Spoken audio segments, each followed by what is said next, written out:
சண்டேனாலே நம்ம வீட்டில் எல்லோரும் வேலையுமே ஈஸியாக தான் ஆரம்பிக்கும். இன்றைக்கி சண்டேன்றதுனால எல்லாருமே 7:30க்கு மேலே தான் எழுந்தாங்க. எழுந்தோன்னுமே பாப்பா கூட கொஞ்சம் நேரம் விளையாண்டுட்டு இருந்துட்டு ரிலாக்ஸாக தான் வந்து காஃபி போடுறதுக்கே கிச்சனுக்கு வந்தேன். ஒரு பக்கம் பால் காய்ச்சிட்டு ஒரு பக்கம் எங்கள் எல்லாருக்குமே சுடு தண்ணியும் போட்டுக்கிட்டேன்.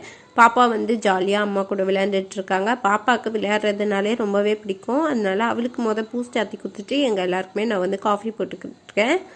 எப்பயுமே எங்கள் வீட்டில் சண்டேனாலே எல்லாருமே ரிலாக்ஸாக உட்காந்து பேசிக்கிட்டு அரட்டை அடிச்சுக்கிட்டு காஃபிலாம் வந்து லேட்டாக தான் குடிப்போம். பிரேக்ஃபாஸ்ட்டுமே லேட்டாக செஞ்சுட்டு எல்லோரும் ஒன்றா உட்காந்து சாப்பிடுவோம். இது வந்து எங்கள் வீட்டில் ரொட்டீனாக இருக்கும். உங்கள் வீட்டில் உங்களுக்கு ரிலாக்ஸாக உட்காந்து காஃபி குடிக்கிறது பிடிக்குமான்னு கமெண்ட்ஸில் சொல்லுங்கள். எனக்கு வந்து பார்த்திங்கன்னா இந்த மாதிரி ரிலாக்ஸாக உட்காந்து அந்த காஃபி வந்து டேஸ்ட் பார்த்து குடிக்கிறது ரொம்பவே பிடிக்கும். பாப்பா வந்து அம்மா கூட விளையாண்டுட்டு இருந்தாங்க.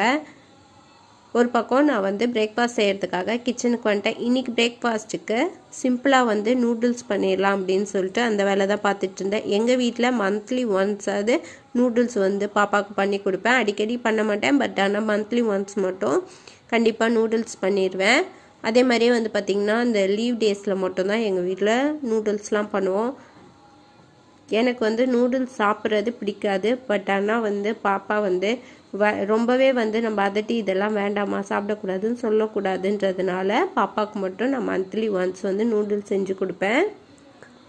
பாப்பாவும் நானும் ஜாலியாக உட்காந்து அரட்டை அடிச்சுக்கிட்டு சாப்பிட்டுட்டு இருந்தோம். சாப்பிட்டுட்டு எங்கள் எல்லாருக்குமே நான் வந்து டீ போடுறதுக்கு கிச்சனுக்கு வந்துட்டேன். பாப்பாவுக்கு இந்த டைமில் ஏதாவது ஸ்நாக்ஸ் கொடுத்தோன்னா அவள் சாப்பிட்ருவா. டீ போட்டு குடிச்சிட்டு ஹேர் வாஷ் பண்ணிடலாம் அப்படின்னு சொல்லிட்டு ஹேர் வாஷ் பண்ணிட்டு வந்துட்டேன்.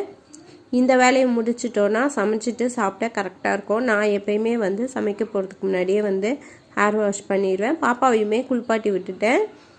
மதியானம் லஞ்சுக்கு சிம்பிளாக வந்து இன்றைக்கி வந்து பார்த்திங்கன்னா பாப்பாவுக்கு பிடிச்ச ரைஸ் தான் பண்ணியிருந்தேன். ரைஸும் இன்றைக்கி வந்து மட்டன் கிரேவியும் பண்ணிட்டேன். பாப்பாவுக்கு வந்து மட்டன் கிரேவினா ரொம்பவே பிடிக்கும்.